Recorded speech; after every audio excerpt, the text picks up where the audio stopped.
हे स्वामी नमोस्तु नमोस्तु नमोस्तु। हे स्वामी, आज मतलब भौतिकता के युग से हमारा प्रश्न है, धर्म से नहीं है। जैसे अभी आपने बोला कि संयोग रहता है, जैसे दो जीव हैं, दो जीव मर के एक जैन में गया एक अजैन में गया और वो आगे चल के उनने शादी कर ली, तो फिर उसको गलत क्यों बोलते हैं? समाज की दृष्टि से गलत जानना चाहिए, धर्म की दृष्टि से गलत जानना चाहिए। धर्म की दृष्टि से तो बिल्कुल गलत है, बिल्कुल गलत है। क्यों गलत है समझ लीजिए, बैठो।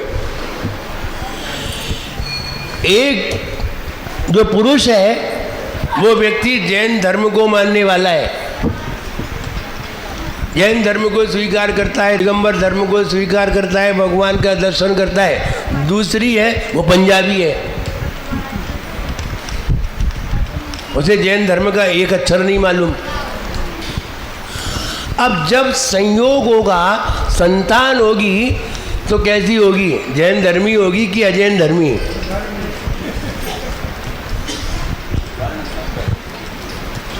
अब समझो अच्छी तरह,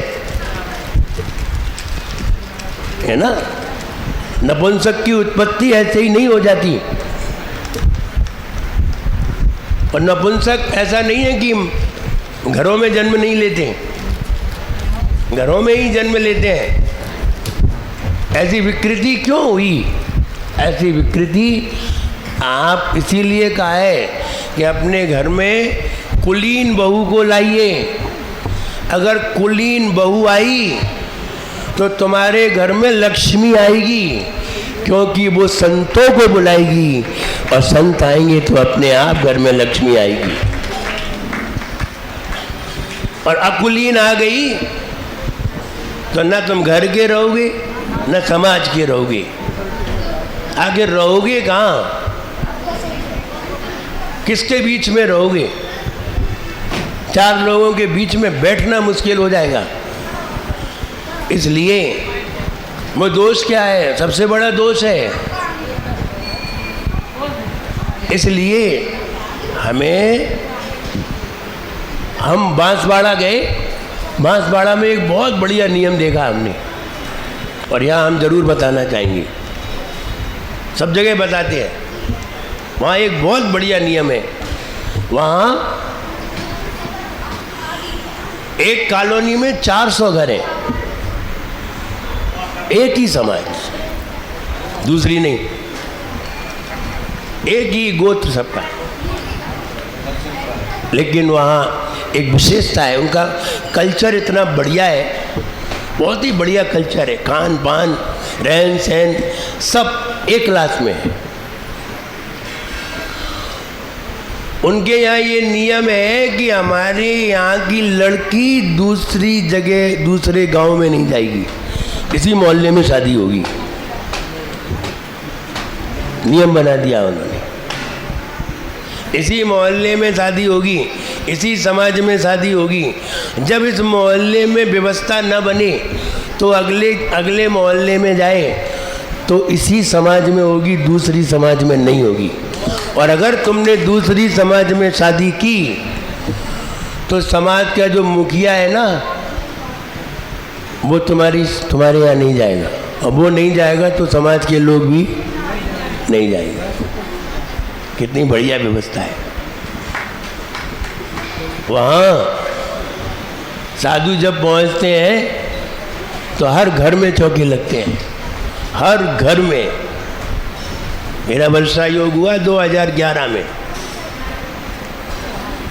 श्रावण का दिन था, और हमने ये कहा था कि श्रावण का दिन है, और श्रावण के दिन एक उत्सव का दिन मनाइए और अपने घर पर साधु को बुलाइए। उस समय 300 घर थे और लगभग 250 चौके थे। कितने? 250 चौके थे। वे 50 वे वाले रह गए जो सूतक में थे, शोर और सूतक में थे, वो रह गए। उन्होंने भी चौके में खड़े हुए, वो अपने यहाँ चौक पूर करके हाथ जोड़ करके खड़े हुए, पैंट शर्ट में, वो कुर्ता पजामा में।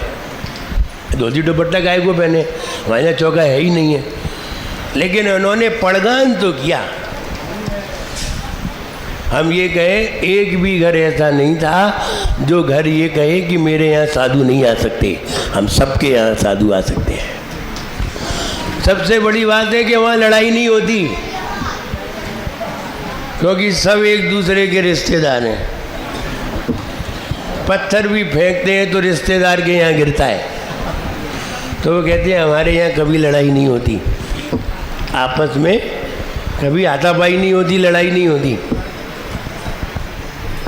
इसलिए हम ये कहें ऐसी एक व्यवस्था है, और हमारी समाज में सभी तरह के लोग हैं, तो हम ये कहें समाज में ही समाज का जुड़ाव होना चाहिए, अन्य जगह नहीं, वरना धर्म की विकृति पैदा होगी और उससे हमारे यहाँ संतान विकृत उत्पन्न होगी। इसलिए कोई दोष नहीं है, हम कह रहे बहुत बड़ा दोष है। ये तो आप साइंटिफिक रीजन देखेंगे तो निकल के आ जाएगा था कि कितने बड़े बड़े दोष हैं ये। लेकिन हमें तो साइंटिफिक रीजन दिखाई नहीं देता है, ज्ञान इतना है नहीं है, संयोग दिखाई देता है बस, इसलिए कोई दोष नज़र नहीं आता। ऐसा नहीं सोचना चाहिए, सही सोचिए। नेक्स्ट प्रश्न।